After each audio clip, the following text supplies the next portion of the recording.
Gloire à Satan. Salut! Nouveau projet que ma copine et moi avons mis sur pied.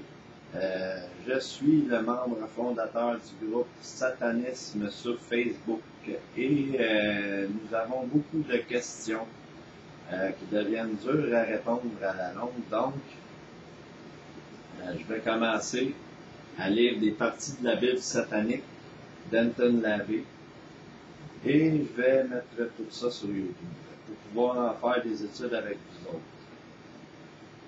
J'espère vraiment que ça va pouvoir en éclairer quelques-uns et en même temps, c'est plus facile pour ceux qui ont des difficultés de concentration que la lecture. Quoique je vous conseille fortement de l'acheter pour pouvoir vous y référer quand vous allez en avoir besoin. Il va y avoir plusieurs émissions et si vous aimez ça, nous pourrons en faire d'autres sur d'autres livres, style soit sur le satanisme. Nous sommes ouverts aussi au luciférisme, etc., etc. Je ne ferai pas de commentaires sur tout, mais sur certaines parties que je trouve importantes à mentionner. Si vous en avez, vous pouvez le commenter en bas sur YouTube. Je vais répondre à vos questions ou quelqu'un va répondre. Donc, pour les nouveaux, Anton LaVey a écrit la Bible satanique en 1966. Il ne croyait pas en Dieu ni en Satan. Il se disait athée. Pour lui, Satan représente qu'une force de la nature et non une entité. C'est ce qu'on appelle le satanisme moderne. Maintenant, je vais commencer à lire les 5 premières pages de la Bible satanique. Pour la première émission, je vais commenter les 5 premières pages.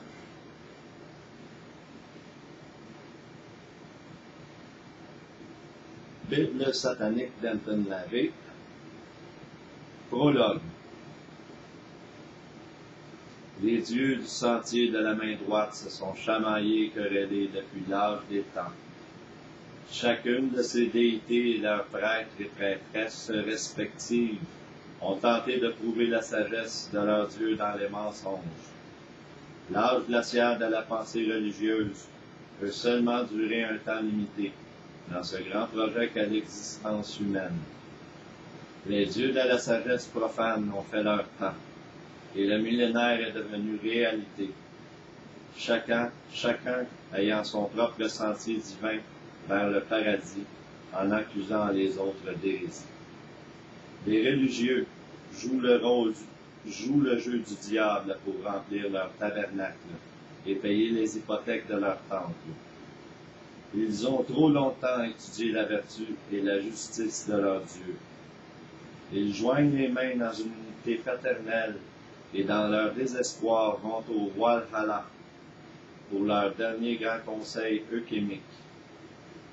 Les corbeaux de la nuit avancent pour appeler Loki, qui mit le feu au Walhalla avec le trident de l'enfer. Le crépuscule est là. Un rayon de lumière nouvelle est né, et la nuit est née de la nuit, et Lucifer s'est élevé, une nouvelle fois pour dire, voici l'âge de Satan. Satan dirige le monde. Les dieux des injustes sont morts. Voici l'hôte de la magie et de la sagesse, de la prise de responsabilité. La chair prévaut, et une grande église doit être bâtie, consacrée en son nom. Le salut de l'homme ne doit plus dépendre du reniement de lui-même. Régis Satanas, Ave Satanas, gloire à Satan.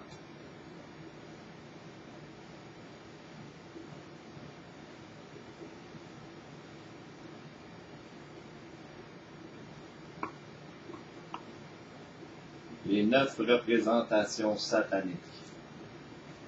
1.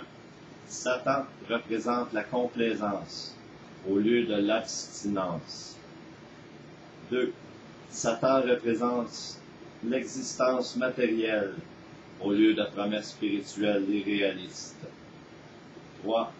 Satan représente la sagesse sans détour au lieu de l'hypocrisie dans laquelle les hommes se complaisent. 4. Satan représente la bonté pour ceux qui le servent, au lieu de l'amour gaspillé pour les ingrats. 5. Satan représente la vengeance, au lieu de tendre l'autre joue. 6. Satan représente la responsabilité pour le responsable, au lieu du défilement. 7. Satan représente l'homme comme un autre animal, quelquefois meilleur, quelquefois pire que ceux qui marchent à quatre pattes. 8. Satan représente tout ce qui peut être appelé péché et qui peut mener à une gratification mentale, physique et émotionnelle. 9. Satan a été le meilleur ami que les Églises aient connu et le sera à jamais.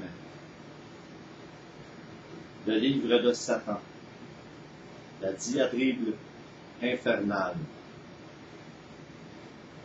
Le premier livre de la Bible satanique n'est pas un essai créé pour blasphémer, mais pour proclamer notre indignation envers les icônes et reliques tant admirées. Le diable a été attaqué par les hommes de Dieu sans arrêt et sans aucune réserve. Il n'y a jamais eu d'opportunité pour le prince des ténèbres de parler de la même manière que les porte-paroles du Dieu de la vertu. Les tenants des églises ont défini le bien et le mal et ont jeté dans l'oubli tous ceux qui n'étaient pas d'accord avec leurs principes, aussi bien verbalement que physiquement. Leur discours de charité, lorsqu'il est appliqué au prince des enfers, devient vide de sens, tout aussi logiquement que sans leur ennemi satanique, leur religion même s'effondrerait. Face à toutes les critiques que le diable a subies, lui n'a jamais répondu à ses détracteurs. Il est toujours resté gentleman, alors que ceux qu'il sponsorise divaguent et fulminent contre lui. Il s'est montré un modèle de retenue, mais il sent maintenant qu'il est temps de riposter. Il décide qu'il est maintenant temps de recevoir son dû, et que les livres de dogmes, Bible en tout genre, deviennent inutiles. Chaque verset est satanique. Chaque mot est une lame de feu. Les flammes de l'enfer brûlent et purifient. Continuez à lire et apprenez la loi.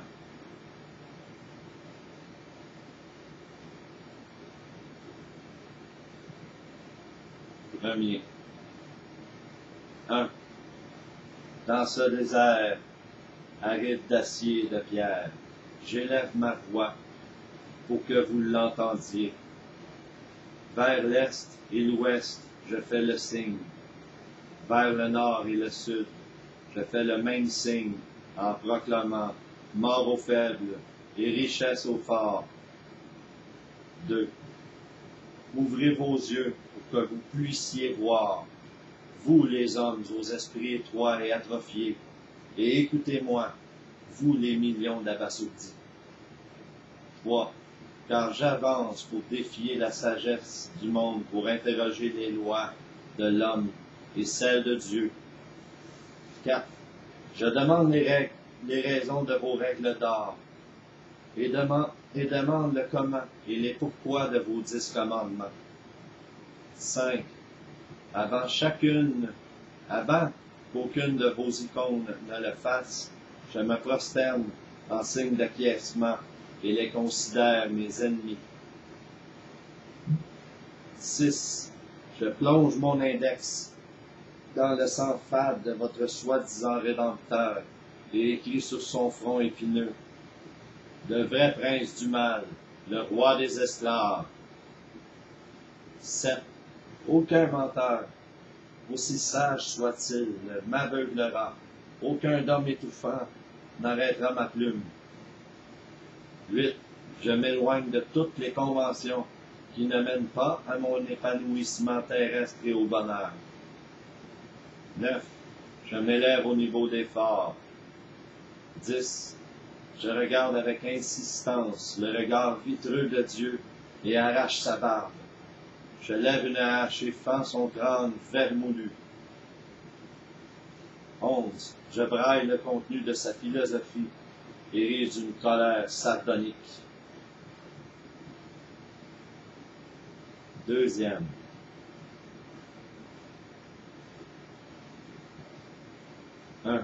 Regardez ce crucifix. Que symbolise-t-il? L'incompétence blafarde qui pense sur un arbre. 2. Je mets en cause toute chose, alors que je me tiens devant les façades suppurantes de vos dogmes moraux. J'écris des lettres de profond mépris. Tout ceci est frauduleux. 3. Rassemblez-vous autour de moi. Vous qui défiez la mort et la terre elle-même sera la vôtre. Vous la posséderez et la tiendrez. 4. La main morte a trop longtemps été autorisée à stériliser la pensée vivante. 5. Le bien et le mal ont été inversés par de faux prophètes. 6. Nulle croyance ne doit être acceptée sous l'influence d'une nature divine. Les religions doivent être remises en cause. Nul dogme moral ne doit être considéré comme acquis. Il n'y a rien de fondamentalement sacré dans les codes moraux. Comme les idoles de bois du passé, elles sont l'œuvre de mains humaines, et ce que l'homme a fait, l'homme peut le détruire. 7. Lui qui est parfois si long à croire, tout et n'importe quoi est très compréhensif, car croire en un faux principe est le commencement de tout et le contraire de la sagesse. 8. Le devoir principal de chaque nouvelle ère est d'entraîner de nouveaux hommes à déterminer leur liberté, de le conduire vers un succès matériel et de rompre chaînes et cadenas de traditions mortes qui empêchent toujours un épanouissement sain. Les théories et les idées qui ont donné un sens à la vie, à l'espoir et à la liberté de nos ancêtres peuvent désormais signifier destruction, esclavage et déshonneur. Comme les environnements changent, aucun idéal humain ne peut perdurer. 10. C'est pourquoi, à chaque fois qu'un trône se bâtit sur un mensonge, qu'il soit attaqué sans pitié et sans regret, car sous la domination d'un mensonge, personne ne peut évoluer. 11. Laissez les sophismes établis être détrônés, déracinés, brûlés et détruits, parce qu'ils sont une menace constante pour toute pensée et action. 12. Quelle que soit leur vérité, qui est de toute façon pure fiction, qu'elle soit engloutie dans l'obscurité parmi les dieux morts, les empires morts, les philosophies mortes et d'autres restes et débris inutiles. 13. Le plus dangereux de tous leurs mensonges, c'est ce qu'ils appellent le sacré, le sanctifié. Le mensonge de tout le monde croit être un modèle. C'est la mère fructueuse de toutes les illusions et erreurs populaires. C'est un arbre de déraison muni de 1000 racines. C'est un cancer social. 14. Le mensonge qui est reconnu comme tel est supprimé sans demi-mesure. Le mensonge que même les personnes intelligentes acceptent comme acquis, le mensonge qui fut inculqué au nourrisson sur le cou de sa mère est plus dangereux à contenir que la pire des pestes et pestilences. 15. Les mensonges populaires ont toujours été les ennemis les plus puissants des libertés personnelles. Il y a seulement une façon de les traiter, les couper à la racine même, comme tous les cancers. Exterminer les racines et les branches, les anéantir ou ils nous détruiront. J'ai fini la lecture des 5 premières pages. Maintenant, je vais commenter mon premier commentaire va porter sur la phrase qui était écrite dans le prologue. L'âge glaciaire de la pensée religieuse peut seulement durer un temps limité dans ce grand projet qu'est l'existence humaine.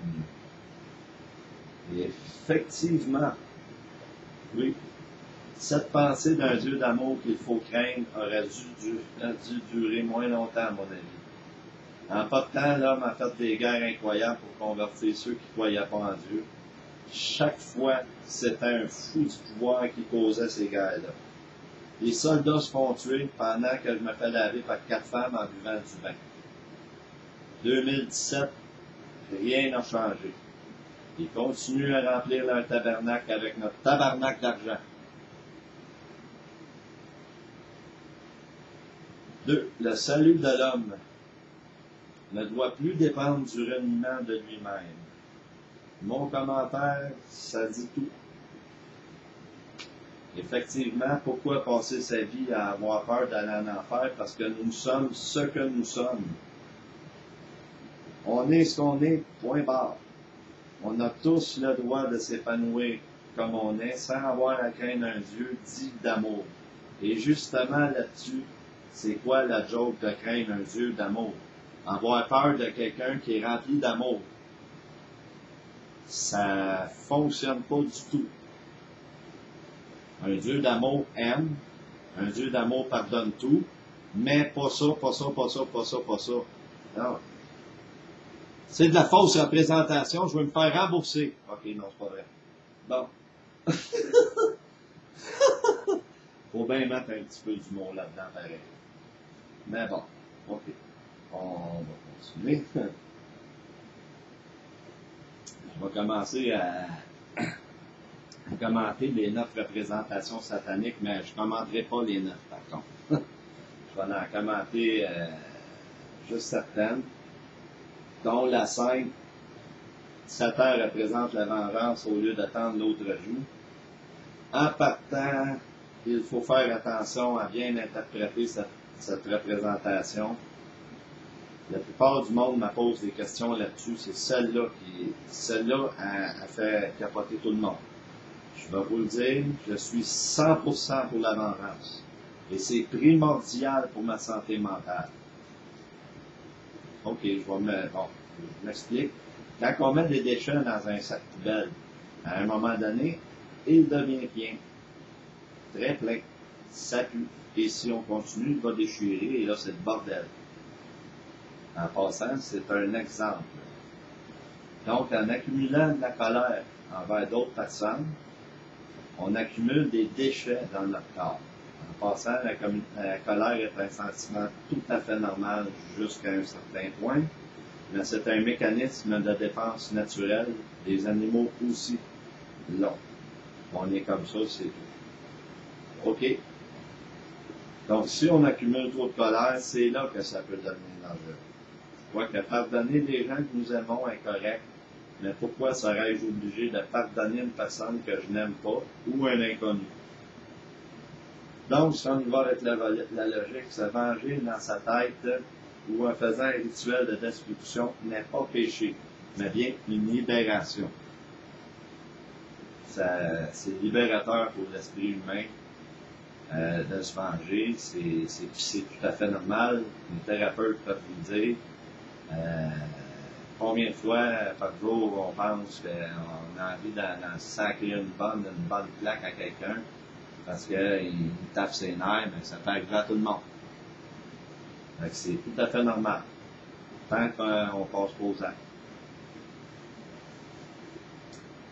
Et puis, pour moi, les 9 représentations sataniques sont un exemple à suivre. C'est pour moi plus moral que la religion catholique, qui est de se laisser faire, puis de faire tout ce qu'on nous dit de faire par rapport au gouvernement, religion, etc. Bon. OK, maintenant, je suis rendu au livre de Satan, la diatribe infernale. Je ne commenterai pas tout, comme j'ai dit pour les autres, mais il y a certains passages que, bon, comme celui mort aux faibles, les richesses aux forts. Ça ne veut pas dire de tuer des faibles physiques.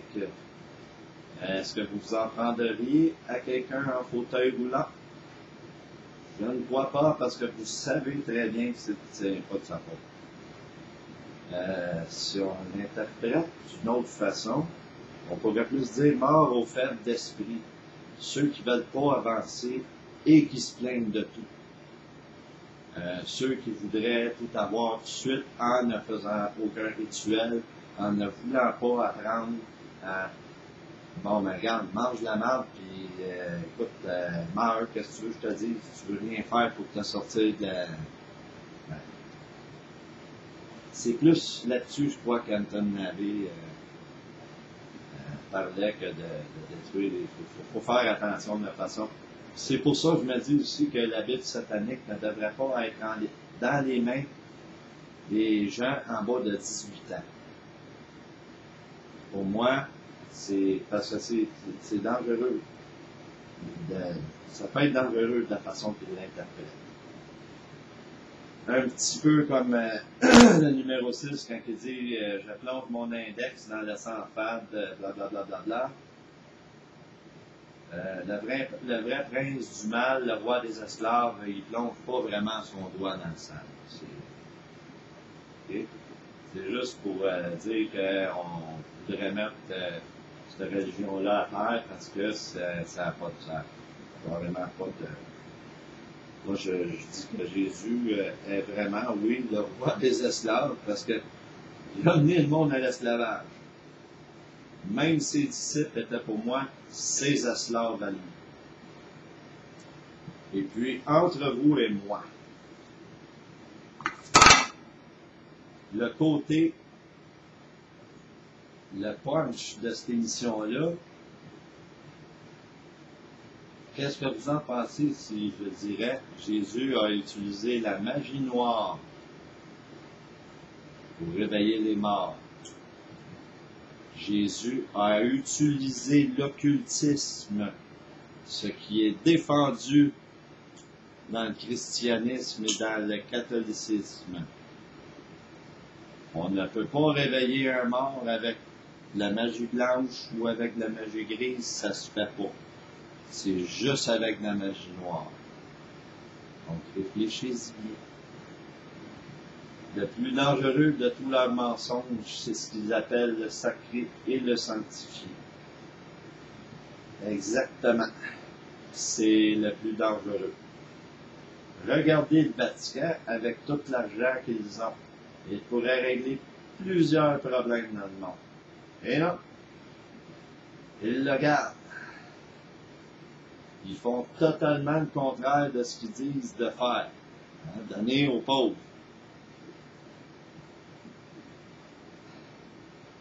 Ils ont le culot en plus de venir nous quêter de l'argent. En envoyant des enveloppes à chaque année dans nos boîtes à mal. C'est avoir du culot, ça, là. Hein?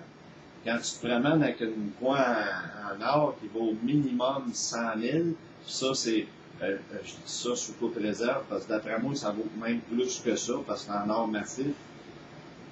Puis tu demandes de l'argent au monde, là, pour moi, là, t'es payé des trous de cul qu'il n'y a pas sur la planète. Ça, c'est mon opinion. Puis, c'est exactement ce que je me dis, c'est elle est où la pauvreté là-bas, quand ils disent qu'ils font vœu de pauvreté. Quelle pauvreté? Même, on regarde les prêtres, ils se promènent avec des chars de l'année, là. Bon. Fait que, et puis, ils disent qu'ils aident avec leur prière. Mais ils prient dans le vide. Ils prient dans le vide et ils le savent très bien. Donc, je pourrais trop en parler pendant très, très, très longtemps, mais on va arrêter cette émission-là dans pas très, très longtemps. Écoutez, pour les autres, ça va sûrement s'améliorer avec le temps. Je vais devenir meilleur, je vais avoir une meilleure élocution quand je vais parler, donc je vais être moins gêné. Donc, c'est ça. Ce que je pourrais dire en dernier, s'il vous plaît, arrêtez de faire peur à vos enfants. Si c'est un chrétien qui écoute présentement, arrêtez de faire peur à vos enfants avec le diable. Vous allez démolir la vie de vos enfants. Moi, j'ai eu 38 ans de peur et de souffrance par rapport à Dieu. S'il vous plaît, arrêtez ça. Merci. Bonne fin de journée. Gloire à Satan.